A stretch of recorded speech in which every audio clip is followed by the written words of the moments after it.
عارف چودھری صاحب ماہر قانون ہمارے ساتھ موجود ہیں، ذرا ان سے اس پر ان کی رائے لیتے ہیں۔ عارف صاحب، اب یہ انتخاب کالعدم قرار دے دیا گیا، اس کا اب آسان مطلب یہی ہے کہ حمزہ شہباز اب وزیر اعلیٰ پنجاب نہیں رہے اور اب نون لیگ اپیل کرے گی، ظاہر سپریم کورٹ لے کر جائے گی چونکہ لاہور ہائی کورٹ کا یہ فیصلہ ہے؟ دیکھیں، بات یہ ہے کہ اب وہ جہاں بھی جائیں، لیکن آج عدالت کی طرف سے یہ فیصلہ آنے کے بعد ان کی کوئی جسٹیفیکیشن نہیں رہ جاتی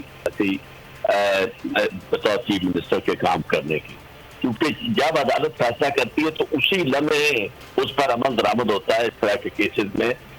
جس طرح ماضی میں چیف پرائم منسٹر کا فیصلہ ہوا تھا، یوسف رضا گیلانی صاحب جو تھے وہ عدالت میں سے جب فیصلہ سزا لے کر نکلے تو اس کے بعد وہ چیف پرائم منسٹر نہیں تھے۔ تو آج بھی جس لمحے فیصلہ اناؤنس ہو گیا اس کے چیف منسٹری جو ہے وہ ختم ہو گئی، اور میں سمجھتا ہوں یہ فیصلہ بہت صحیح کیا گیا۔ کل آپ کی پروگرام میں نے اس خوف کا اظہار کیا تھا کہ کہیں ایسا نہ ہو کہ ماضی میں جس طرح فیصلے ہوتے رہے شاید انہیں اس طرح کی کوئی رعایت ملے، لیکن جہاں تک قانونی بات ہے، قانونی لحاظ سے اس کے علاوہ کوئی فیصلہ بنتا نہیں تھا۔ جب سپریم کورٹ کہہ چکی ہے کہ یہ 25 ارکان جو ہیں وہ انہوں نے ان کا ووٹ کاؤنٹ نہیں ہوگا، وہ انہوں نے جو ووٹ کاسٹ کیا وہ اس پہ ڈسکاؤنٹ ہو جائے گا، تو اس صورت کے حال میں جب انہوں نے اسی 25 ارکان کی بنیاد پر ان کی اکثریت بنی ہے تو وہ الیکشن رہ سکتا ہے۔ باقی چیزوں کے علاوہ باقی جس طرح الیکشن کو مینج کیا گیا، جس طرح وہ ہوا،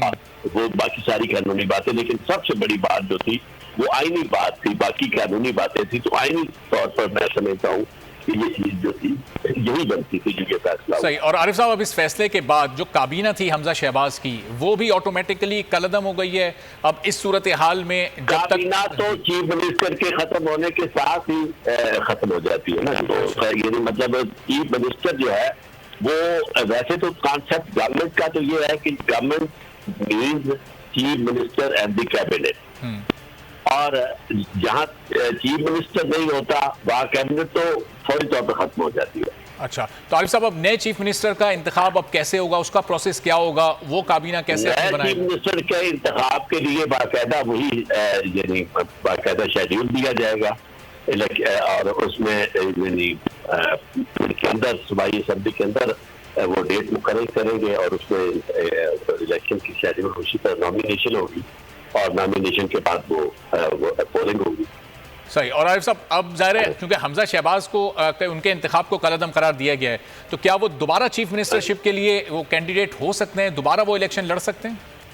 ہاں، الیکشن دوبارہ لڑنے میں تو انہیں کوئی رکاوٹ نہیں ہے، اس کی وجہ یہ ہے کہ انتخاب کالعدم قرار دیا گیا ہے۔ ان کی انتخاب میں حصہ لینے کی جو صلاحیت ہے اسے تو چیلنج نہیں کیا گیا، اور نہ ہی اس پہ کوئی فیصلہ ہے۔ صحیح۔ اور پھر جو ہے وہ ڈسکاؤنٹ ہو گئے، اور اب وہ 25 ارکان جو ہے وہ نہیں ہوں گے، البتہ 5 ارکان جو نئے ہیں وہ شامل ہوں گے، جن کو